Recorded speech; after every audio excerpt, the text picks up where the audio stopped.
എവിടെയാണെങ്കിലും ഭഗവാനോട് സംസാരിക്കുക. ക്യൂവിൽ നിൽക്കുകയാണെങ്കിൽ ആൾക്കാർ ചീത്ത പറയുകയാണെങ്കിൽ അതൊന്നും വിഷയമാക്കരുത്. നമ്മുടെ കർമ്മം തീർന്നുകൊണ്ടിരിക്കുകയാണ്. വേറെ ആൾക്കാർ നമ്മുടെ കർമ്മം എടുത്തുകൊണ്ട് പോകണമെന്ന് വിചാരിച്ചോളണം. എത്ര അധികം നേരം ക്യൂവിൽ നിൽക്കാൻ പറ്റും അത്രയും നേരം ഭഗവാനെ ജപിക്കാൻ പറ്റും. അതുകൊണ്ട് ജപിക്കുക, ഭഗവാനോട് സംസാരിക്കുക, അങ്ങോട്ട് ചോദിക്കുക. ക്ഷേത്രത്തിൽ വരുമ്പോൾ ചോദിക്കുക, സ്വാമി സുഖമാണോ? ആദ്യം ചോദിക്കേണ്ടതാണ്. നമ്മൾ നമ്മുടെ സുഖം മാത്രമാണ് പറയണം. ഭഗവാനോട് ചോദിക്കണം, അങ്ങേക്ക് സുഖമാണോ? ഭക്ഷണം കഴിച്ചോ? ഒക്കെ ഭംഗിയായിട്ട് നടക്കണില്ലേ? എന്താ കയ്യിൽ പൊള്ളിയോ? അവിടെ എന്താ വിളക്ക് തട്ടുണ്ടോ? ചോദിച്ചു നോക്കൂ, സംസാരിക്കും.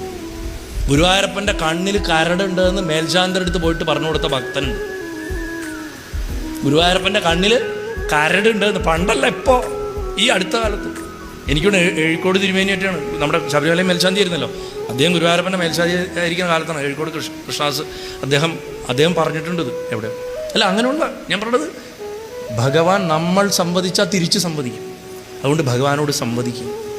നമ്മൾ പ്രത്യേകിച്ച് നഗരങ്ങളിലൊക്കെ ജീവിക്കുന്നവർ, ജീവിതത്തിന് വളരെ തിരക്കുള്ളവർക്ക് നമുക്ക് ജപിക്കാനും പ്രാർത്ഥിക്കാനും ഒക്കെ ഒട്ടും ചിലപ്പോൾ സമയം കിട്ടിയെന്ന് വരാം. പക്ഷെ ഭഗവാനോട് നമുക്ക് എപ്പോഴും സംസാരിക്കാൻ പറ്റും. നമ്മൾ ചെയ്യണ ഓരോ പ്രവൃത്തിയും ഭഗവാന് സമർപ്പിച്ച് നമുക്ക് ജീവിക്കാൻ സാധിക്കും. അത് ഭക്ഷണം ഉണ്ടാക്കുകയാണെങ്കിലും സ്നേഹിക്കുകയാണെങ്കിലും